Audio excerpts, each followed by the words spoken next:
Hello, people. This week I read The Dark Forest by Cien Liu. Hope I said that right. Hope this is coming in good. I oddly like the pictures on this, these e-ink pictures on ye old Kindle. They're really fun. In any case, before I get distracted, this is book 2 in the 3-body problem series. Obviously, do you need book 1 before you start reading book 2? I would say yes. It helps with a lot of... he'll tell you what's going on. You'll figure it out eventually if you just grab this one and, not the first one. But also, I think the first one's a lot better than this one. So let me get into it. The first one is a great concept. Something's happening to, high-level physicists.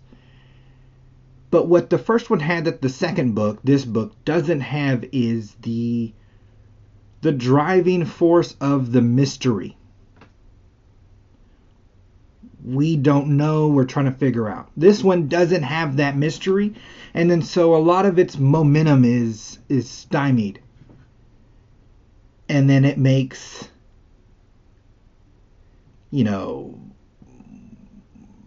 sort of theory, crafty science fiction dialogue become kind of boring, overdrawn dialogue. And, what could be kind of mesmerizing or enticing descriptors just become long-winded descriptors. If there's no reason for what I'm reading, it just gets annoying. And that's what this problem has. I think it would have helped if it were a lot shorter, actually. If it just went to its points and then moved on. It doesn't have to equal any kind of a size or anything like this. What I mean by that is that it does have fun, interesting concepts, but they aren't given to me, in an easy to digest or enjoyable to digest way. I wouldn't say easy, enjoyable. What you get at the end, what it starts to feel like is an author who wants to talk about multiple different things, but, doesn't have a sandwich to fit them all in. And so we're kind of over cramming the bread. It's too much. It's unwieldy. We start, obviously, because it's a sequel, in a world that knows an alien force, the Trisolarians, are coming to Earth in about 400 years. I'm like, that seems like plenty of time. But in his writing, he doesn't want to give it that time. People instantly in his writing sort of start to panic, which I'm not sure people would panic that much. We panic, we more or less unify behind the UN and let them sort of run the thing, which again I don't think would happen either. You can't get people to leave when there's a volcano about to erupt and you can see it smoking. I'm thinking a good half of the world, what is that, 4 billion people, 3 billion people, would just not believe anything you say. I don't believe there are aliens coming. So, having to maneuver that many billions, it's not really doable. But he wants it to be, so he sort of, crams it in. So he crams in the fact that we all believe this. Then from there, he moves on to sort of, I would think, either semi-Chinese or semi-nihilistic view of the situation. And a lot of this book has, I feel like, tinges of Chineseness in it, for the little that I know of Chinese culture. I say that to mean I don't know Chinese culture, and I'm just guessing. But this is the feel that I got from the book, so I'm going to go with it. We have, what is it?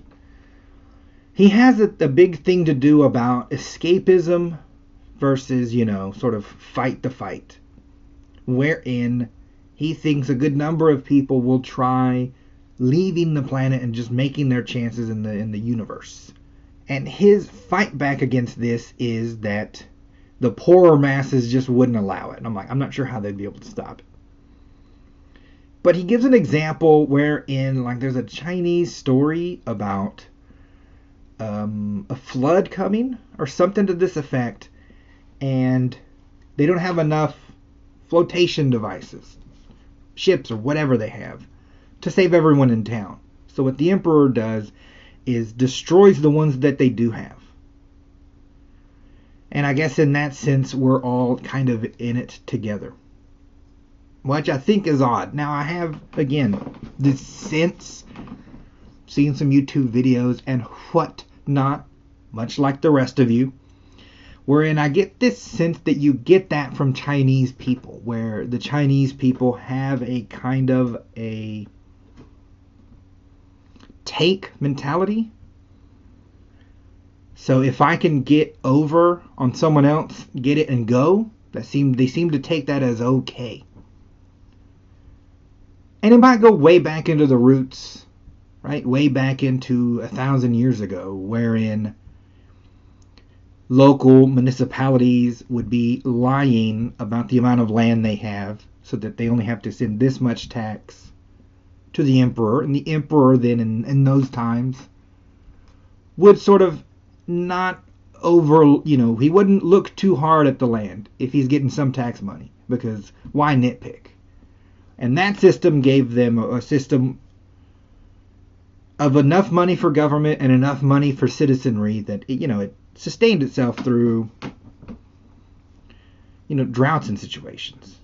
I think that's from real history. So it wasn't until Mao, when they really had bad problems with famine because of this sort of underlying hidden plots of land. So I don't see it as, I'm not saying Chinese people are greedy or negative in this sort of sense. It's just a way to function. And I feel that way of functioning coming through in this book in more than one case. But this case really hits it home for me, because he has people, ordinary people, and they get substantial time in the book basically sitting around and talking about this sort of issue.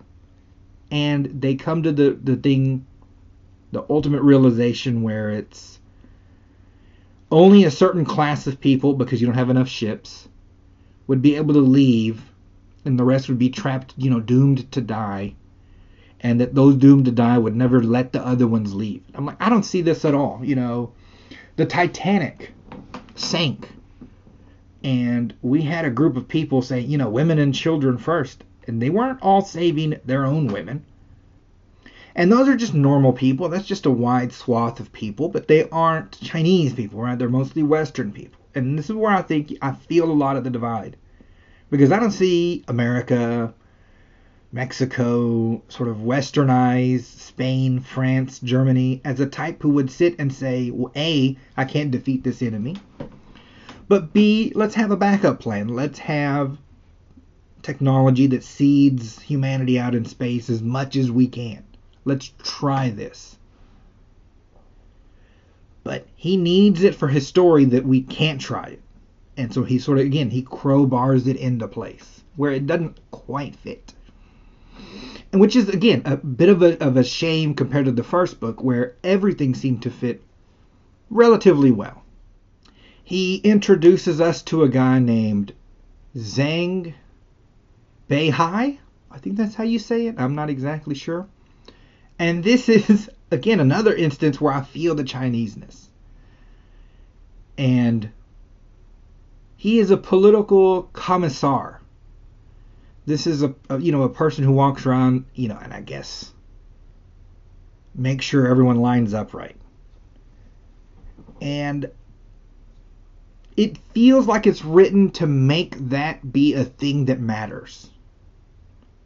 So, again, Titanic. If the ship is sinking, you don't really care that the Queen of England is alive in England. Doesn't really matter. Doesn't come up. But he seems to want to say, I guess, again, my thinking, because China went through this great revolution and it cost a great deal of lives, that the end result should be worth something. And if the end result is these political commissars that line up people's mentality, then maybe I'll write in a way that can showcase that as a thing that is beneficial in some way. Because that's all this guy does. He gets on the military sort of panel to try and discuss what kind of a fleet to have to combat this Trisolarian fleet, who's supposed to be way advanced over us. And a lot of people don't see much hope. Now I'm like, let's talk about naval theory, because that could be fun. And we sort of half dabble into it, but then rocket into the commissar's work, i.e. stopping defeatism, which again I can see is reasonable, but it doesn't deserve the time that it gets in the book. Defeatism being obviously a deep-seated knowledge in people's brain that says we can't win, so why try? So if I didn't have defeatism, I might try harder and we might have some way of winning. But we carry this guy through a good chunk of the book, almost to the near about bitter end here. And like I said, I don't see that as particularly useful in any way. There's no point to talk about politics when there's an actual disaster. They do very little. And in crisis moments, that's never what wins the day. It's movement. It's action. Dictatorship typically rules the day. One person with one strong idea. What did they say? The strong man in history theory. That this one person can change the flow of history, and then once it's changed, the masses sort of supplant that one person and go back to a new water level that they seem inclined to enjoy. It's always the masses versus a ruling class. But he wants to say it like this is a deep thinking guy and the strategy he has can be something.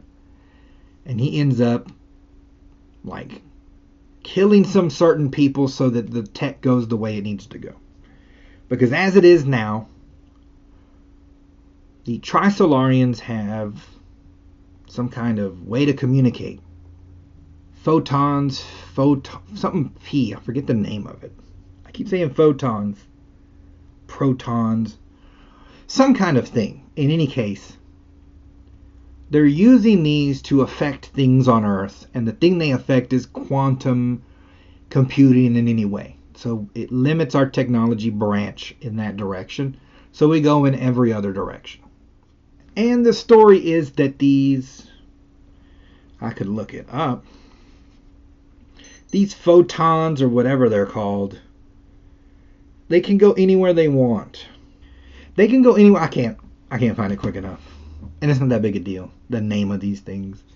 They can go anywhere they want, and they can hear and see everything. So anything you write down, anything you say to anyone, you got to assume the Trisolarians are there.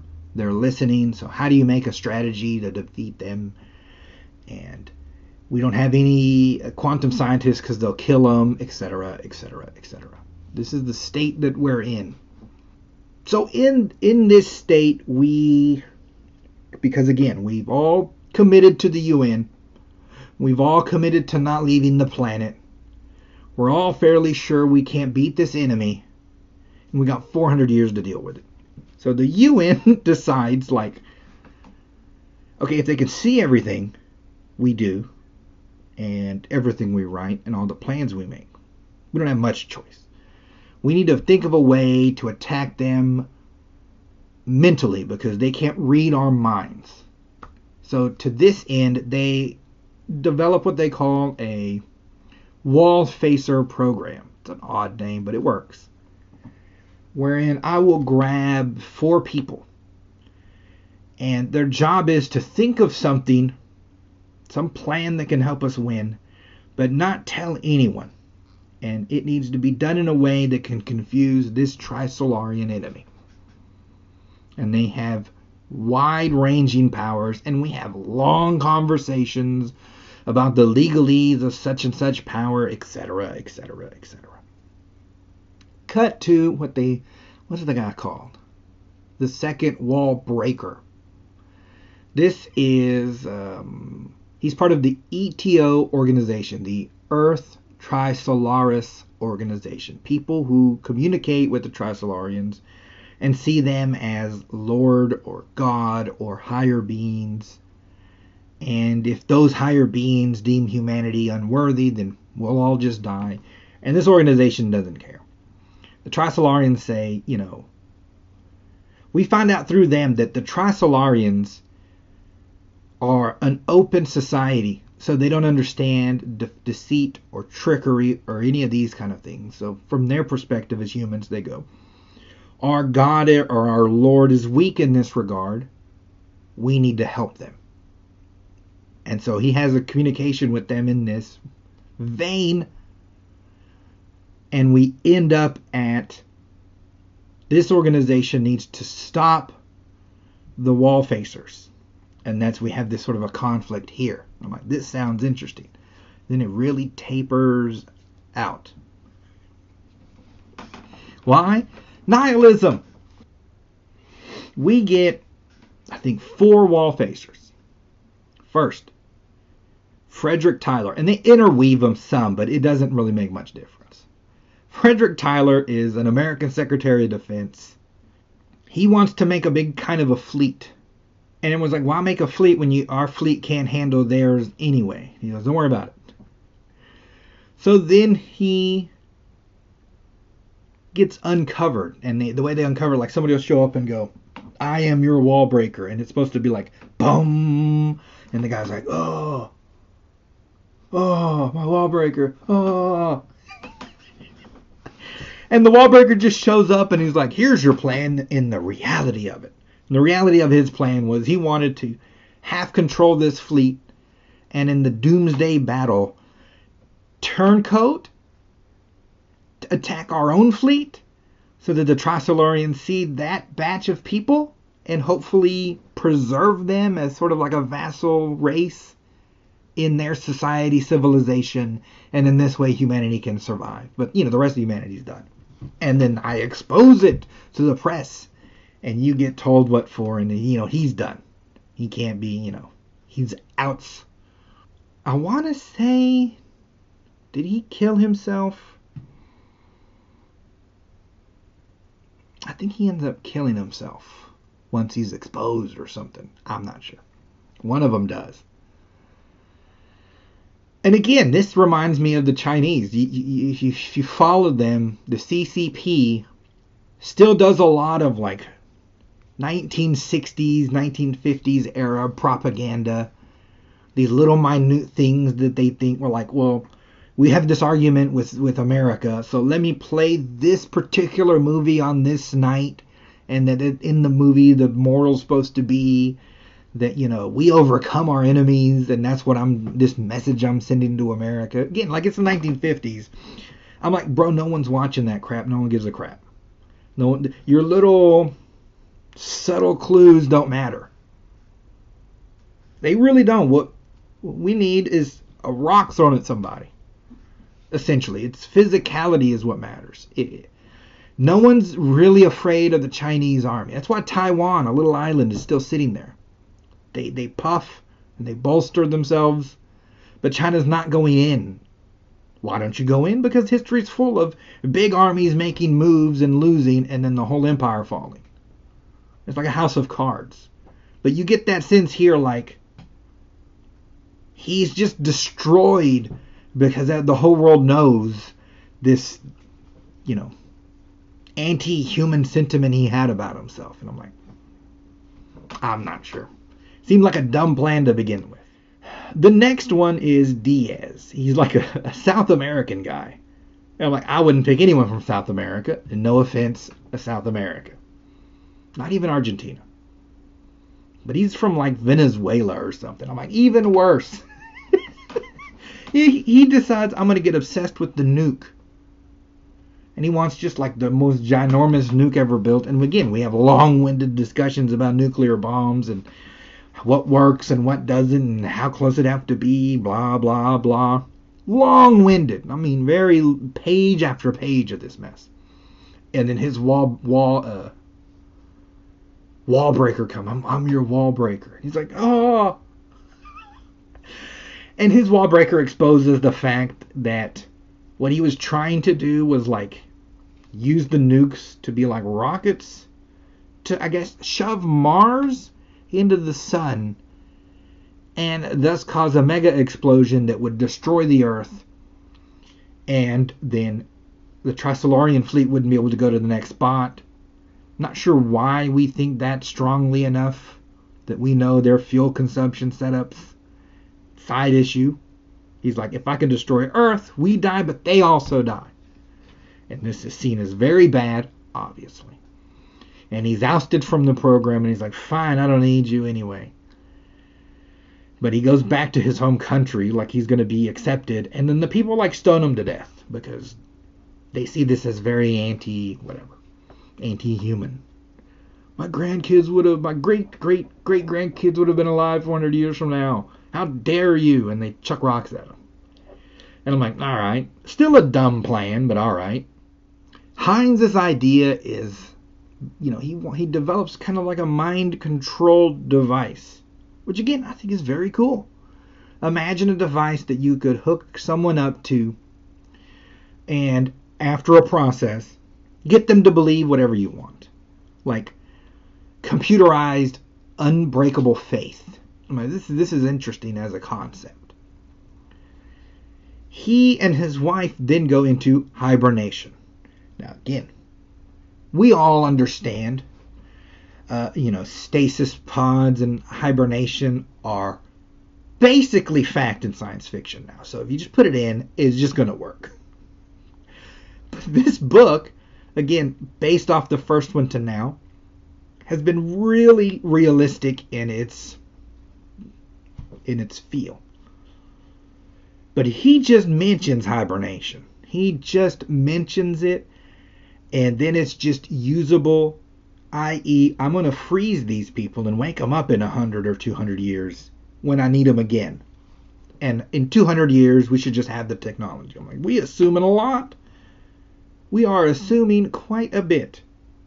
But, I don't have the page number, so there's somewhere in this book where he mentions, oddly enough, the series I'm also reading from Asimov, the Robot Foundation series of books.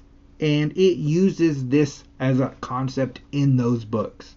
I.e., one character basically is in stasis for 200 years and then another 200. And she does these sort of jumps and the world changes in these big dramatic ways. And you get the sense that this author really almost homage to that. It's not copying because otherwise he wouldn't have mentioned the author in it. It's clearly a tip of the hat to like this other Asimov work and that his appreciation of it's this high. It's this kind of vibe. So I'm not mad at it. It's just funny to me that it's just injected and we just accept. So Heinz goes in for hibernation, as does his wife. They wake up to just this glorious new world. We have wicked tech. I mean, just like the best future tech you can imagine. No one starves. No one has to work. Money's not really an issue, etc., etc. His wife's like, I'm your wall breaker. And I'm like, one, they still trying to have the shock moment of it. But it's funnier here because we're now in the future and everyone just spent like 9 pages telling me how our tech's just over better than Trisolarian tech. So it doesn't matter anyway. We won the war without fighting it. Everything's nice and her whole ETO organization's already been wiped out. And you almost have somebody in the UN like saying, why are we listening to this? I mean, I get this close. I get this close to someone saying, you know, well, what are we doing listening to this? But she lays it out. And her idea was that what he wanted was to mess with everyone's mind, to get them to believe, to be defeatists, so that escapism becomes Earth's only option to get out. That was his hidden code in his message. And I'm like, all right. And that's what they'll go. They go, all right. And she's like, plot twist, there are more of these devices. And I'm like, ooh, that could be interesting. Nothing ends up happening with it. We don't end up finding. I thought for a second, like, the mega space fleet would have been all mind controlled and we'd have a problem. Never happened. We just don't deal with these devices. And I'm like, all right, that was interesting, I guess, for 5 minutes. It brings up an interesting side point that I wanted to say, though. Early in the book, when we're talking to just to the normies, again, I don't even name them, but they get like a whole chapter or two to themselves. We get long-winded about their lives, descriptions of them, time spent with them, but they're not real characters and they don't come into the story again. It's very weird. In a lot of ways, I think this book could have benefited from a vignette-style storytelling, where we get unconnected things that can equal a whole. Again, a la iRobot from Asimov, who this author likes. But these people were talking about the economy, how it's all just going to go pear-shaped because the economy won't work with this. And I'm like, that doesn't seem to work for me either. If we go back to the beginning of the book, again, we're assuming everyone believes the Trisolarian fleet's coming. We're assuming everyone also believes that imminent death is possible in 400 years. So for Earth, humanity, salvation, again, we're assuming everyone cares about that enough. Add all those assumptions up, and the economy doesn't really matter. So your analogy would be sort of a medieval town or city, or, you know, one of these walled-in cities. There's a reason they made those. They made those because massive armies would come and rape and pillage the countryside. And if you're on the outside of those walls, you're defenseless, because who can fight, you know, like 12,000 guys with one sword? You just can't do it. There's too many dudes. You're going to die. So you go to the guy in charge of the big castle, the big walled city, and you say, can I get in? And he's like, well, I'm going to need you to fix that wall at all times and be ready to fight. Then I'll let you in. He doesn't say, pay me $12 a day while I'm in. Also, I'm like, I'm not going to pay you.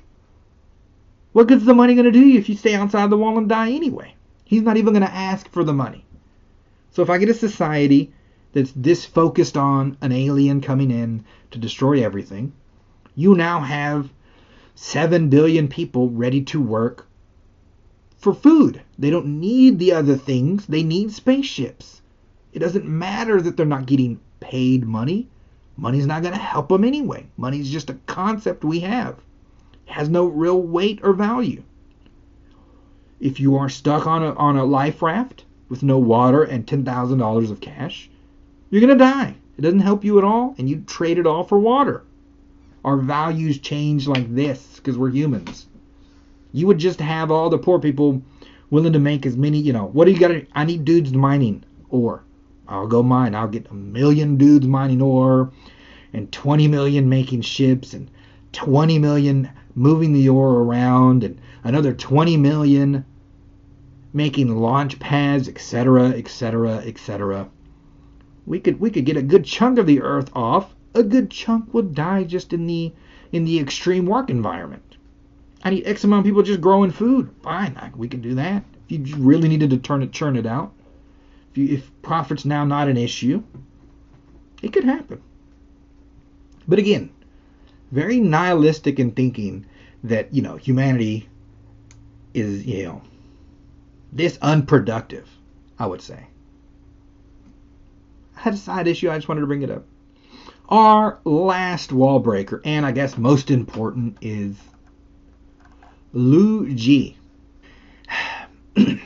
He gets, like, essentially kidnapped by the police.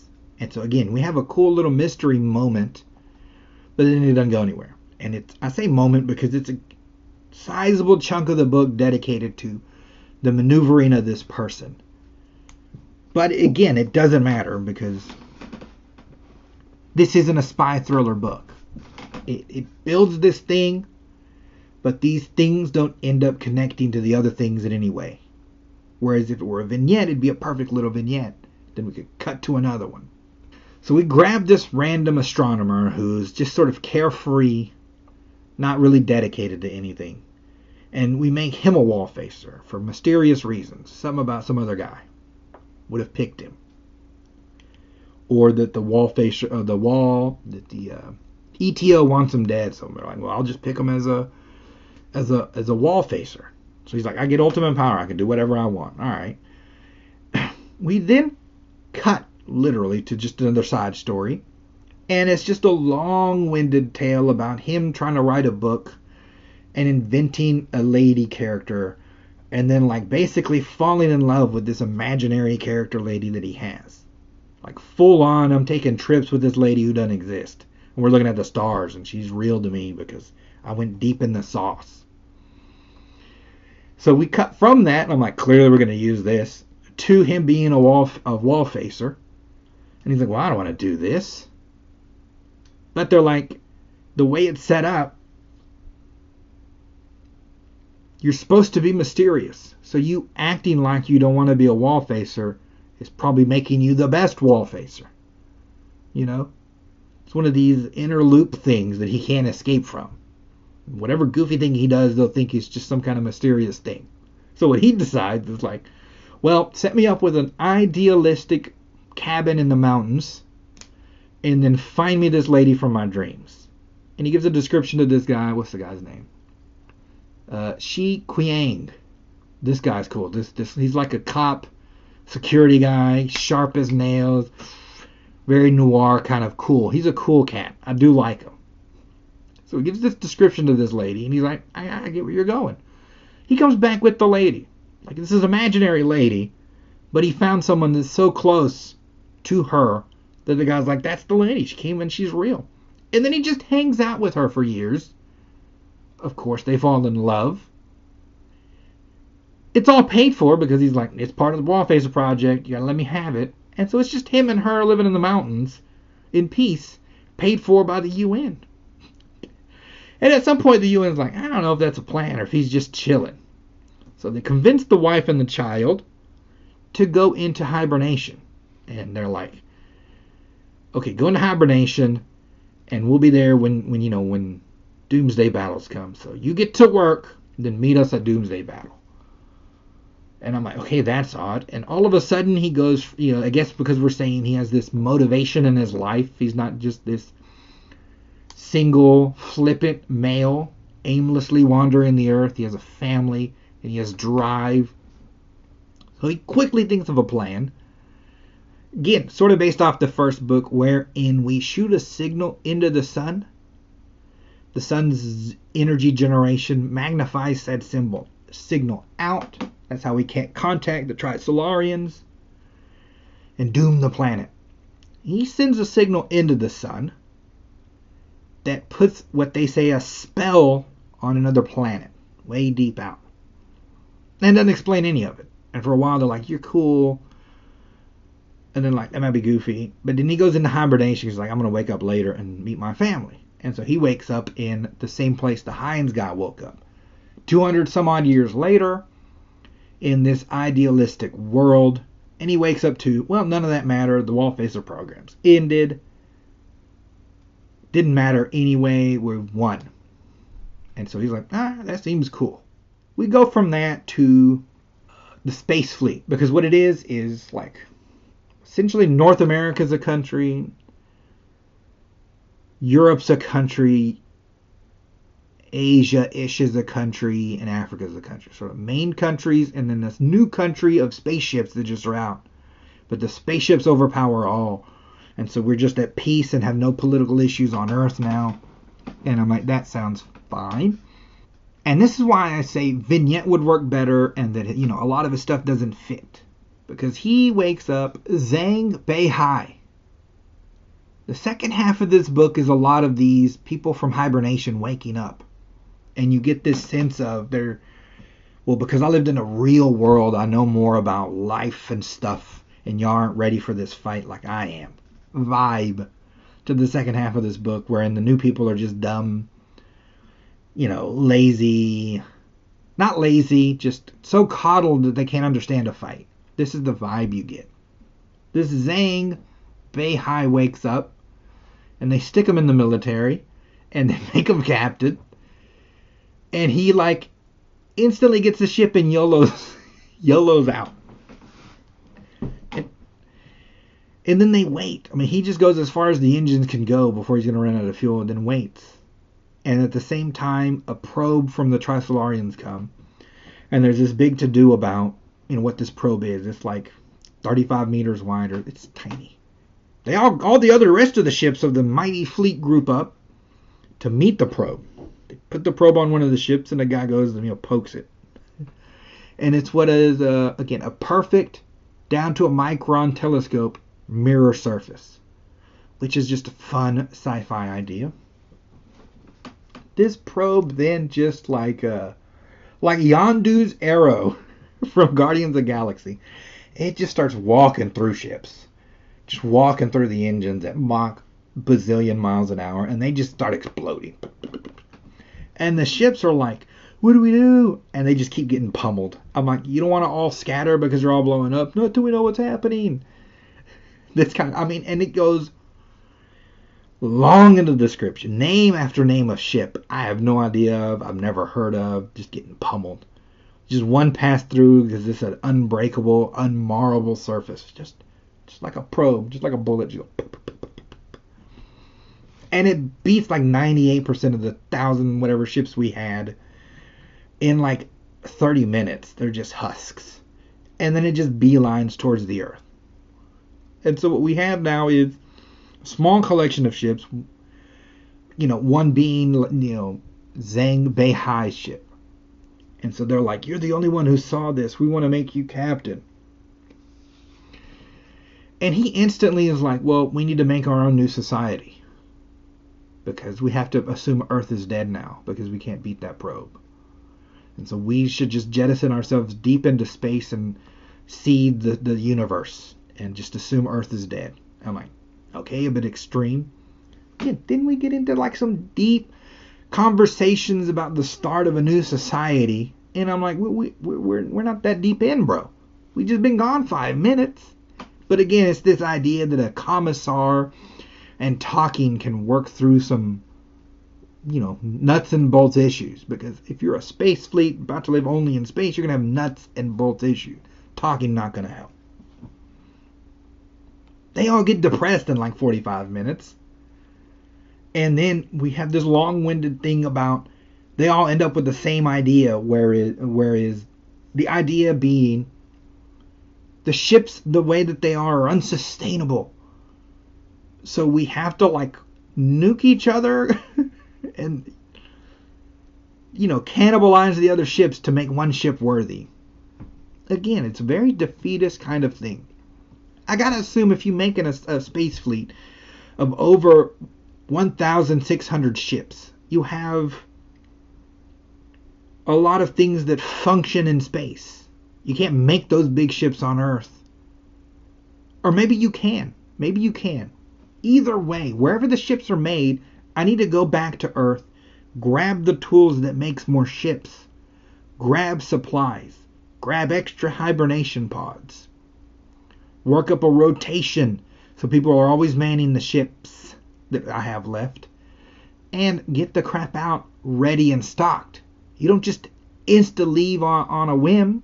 You don't just insta-leave after a battle.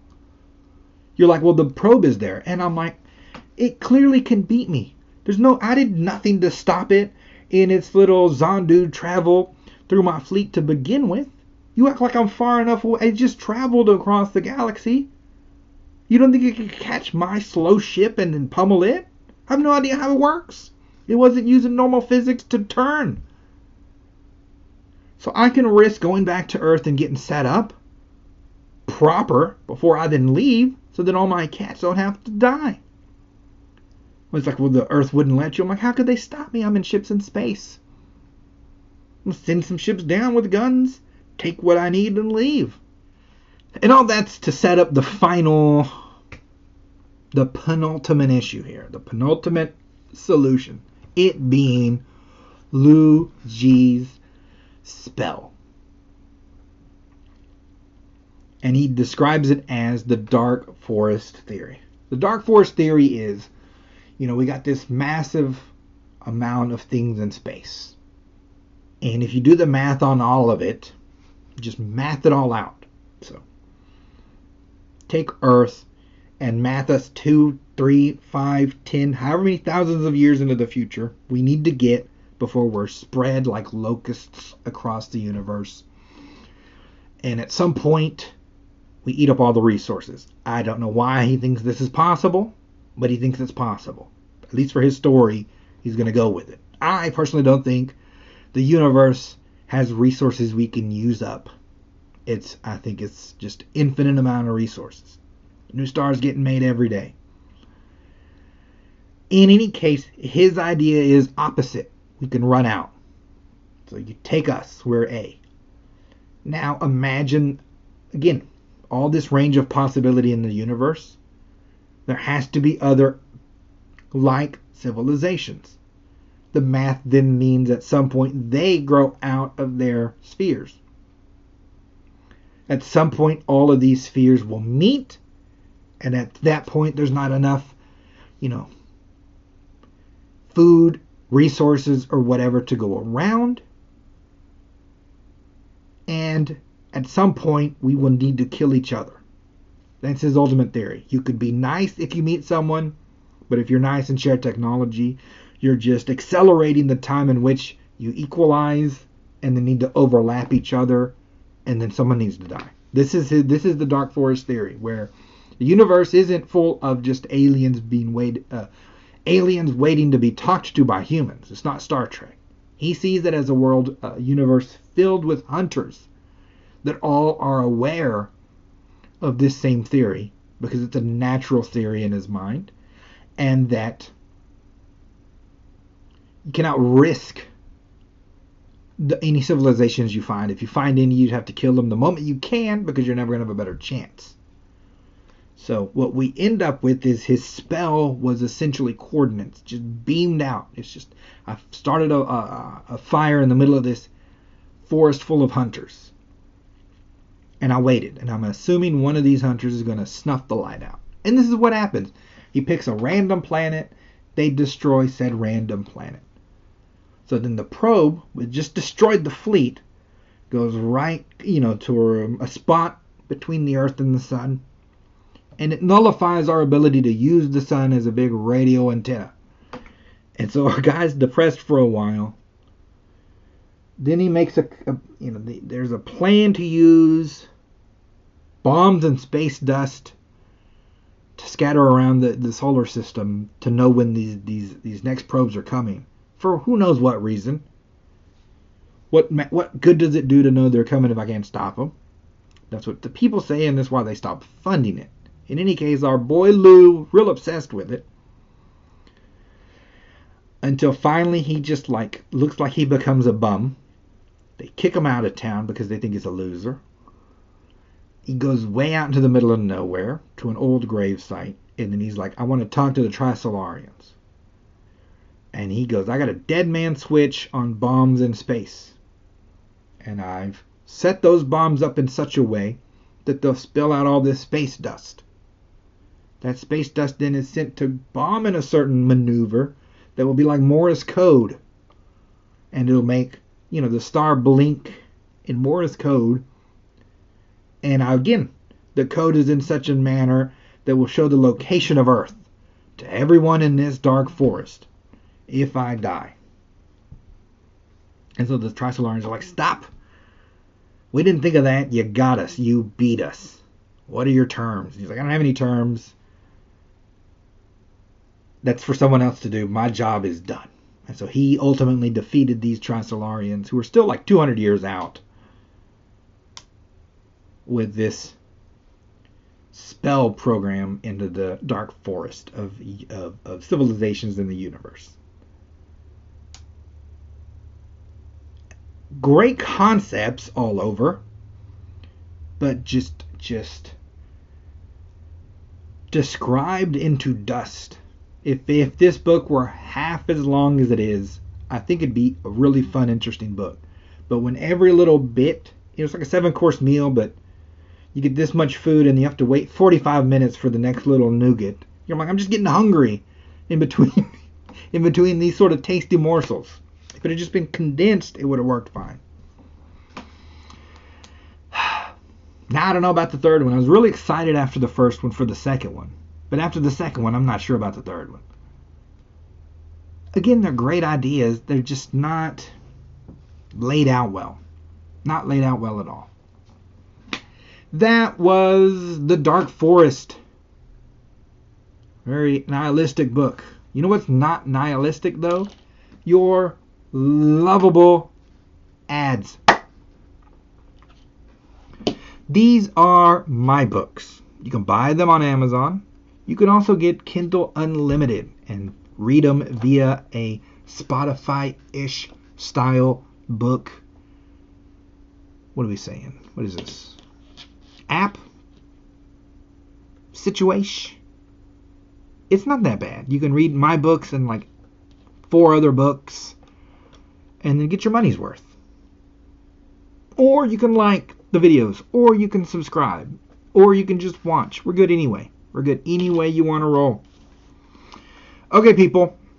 I will talk to you all next week.